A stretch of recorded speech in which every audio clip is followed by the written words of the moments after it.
The most dangerous thing in the NFC right now isn't an undefeated record, a flashy offense, or a highlight reel quarterback. It's the uncomfortable truth Stephen A. Smith just dropped on national television that nobody in Philadelphia wants to fully confront yet, and that is the idea that this Eagles team, the defending champions, might already be living on borrowed credibility. Because when Stephen A. looked at a 31-0 blowout and said, with zero hesitation, that it meant almost nothing, he wasn't trolling, he was warning people. He was saying the quiet part out loud. He was saying that dominance against a bad team does not erase weeks of inconsistency, that shutting out the Raiders is not the same thing as proving you can survive January, and that reputation alone does not carry you through a postseason where everyone is hunting you. That's why this conversation hit a nerve, because the Eagles didn't just win, they rebounded. Jalen Hurts didn't just protect the football, he answered criticism. The defense didn't just show up, it suffocated someone. And yet, despite all of that, Stephen A. refused to crown them, refused to even place them at the top of the NFC hierarchy. That resistance is what makes this moment volatile, because it forces a question that Eagles fans and the national media don't want to wrestle with yet. What if this team is still very good, still dangerous, still capable of beating anyone, but no longer the standard everyone else is chasing? The conversation exploded because on the surface, the Eagles did exactly what they needed to do. They snapped a 3-game losing streak with a 31-0 blowout of the Raiders. Jalen Hurts bounced back from a disastrous 4-interception performance the week before and threw 3 touchdowns with no turnovers. It was their first shutout in 7 years, a statement win designed to reset the narrative. Hurts spoke calmly afterward, reminding everyone that he's been under scrutiny his entire career, from Alabama forward, and that pressure doesn't change how he leads. On paper, it looked like a reset. So naturally, the question followed. Are the Eagles still one of the best teams in the NFC? And that's where the room split, and where Stephen A. and Chris Canty exposed the fault lines that still run through this team.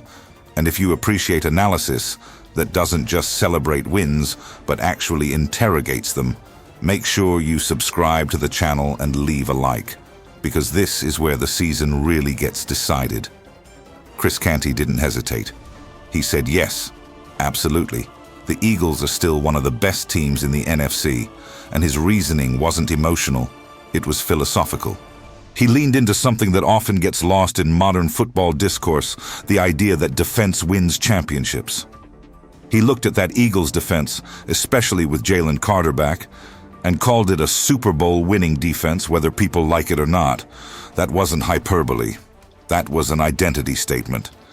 He pointed to the way they played against the Raiders and said that's exactly what he wanted to see. Run the football, reduce risk, control the game, let the defense dictate terms. He compared it to the Seattle model, a team that doesn't care how pretty it looks as long as it controls touches and tempo. 47 rushing attempts, only 15 passes, 12 completions, 3 touchdowns, no turnovers. That's not an accident. That's a choice.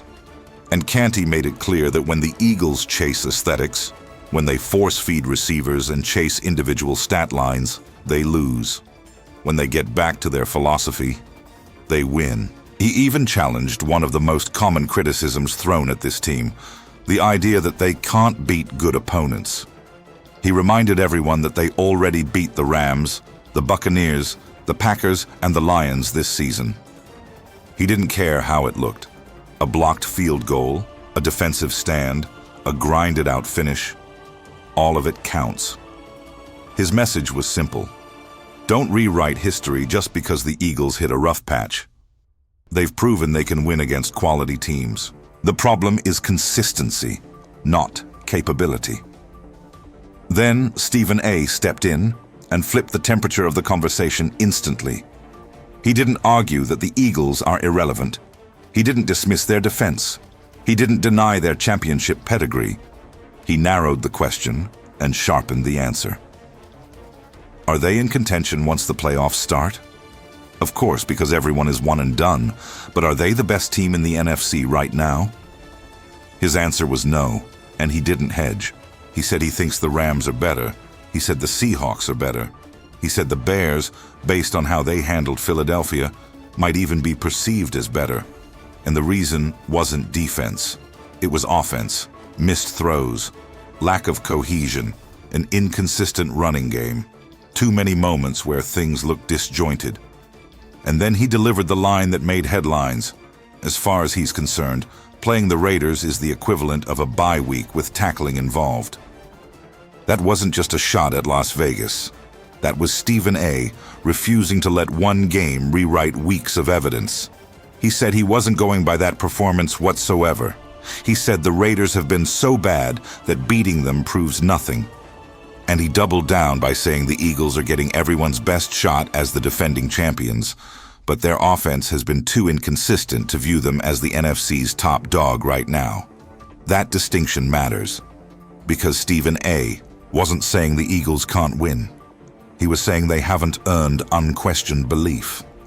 Chris Canty backed that skepticism with context that made it harder to ignore. He told people to look at the 3 losses before the Raiders game. A Monday night loss to the Chargers where the quarterback turned it over 5 times. A game against the Bears where Philadelphia got gashed for nearly 300 rushing yards. A primetime collapse against the Cowboys after leading 21-0. Those aren't flukes. Those are patterns. And Canty made it clear that when you zoom out and look at the body of work, the Eagles are not playing their best football as the regular season winds down. That's the opposite of what you want if you're trying to defend a title. He then drew a comparison that should make Eagles fans uneasy. He said what he's seeing now looks eerily similar to what we saw from the Chiefs in 2024, an offense without explosive plays, without a consistent ground game, leaning heavily on reputation. And he reminded everyone what happened when those Chiefs ran into the Eagles in the Super Bowl. He didn't stop there. He warned that if the Eagles run into the Rams in the playoffs, it will not look like the Week 3 matchup at Lincoln Financial Field. He talked about what the Rams are doing now, about Sean McVay finding another market in efficiency, about heavy personnel and run schemes that stress defenses differently. His message was blunt. This version of the Rams would be a problem, a big problem. That's when the conversation crystallized. The Eagles aren't being judged against the Raiders. They're being judged against January opponents. They're being judged against who they might have to beat when everything tightens up. And right now, that projection is shaky. The defense gives them a chance every week. No one disputes that. But offense wins matchups, and the Eagles' offense has been too volatile to inspire confidence. Even as the conversation drifted into other teams, the subtext never left Philadelphia. This team is still fighting to avoid becoming the 2023 version of itself, a team that looked dominant on paper but cracked under pressure. With 3 games left, nothing is settled. They're still dangerous.